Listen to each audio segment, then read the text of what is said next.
Alright, my little hive I got created here under this pot is swarming and get ready to split off.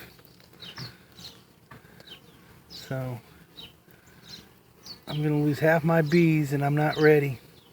Hopefully they'll find this one just as interesting as that bucket and just switch to there, but that's not necessarily possible.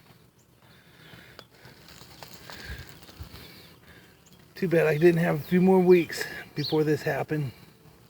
Oh, I'm getting bumped. So,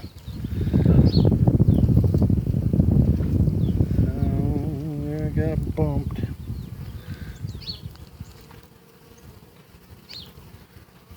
Otherwise, they're pretty calm and docile, leaving me alone.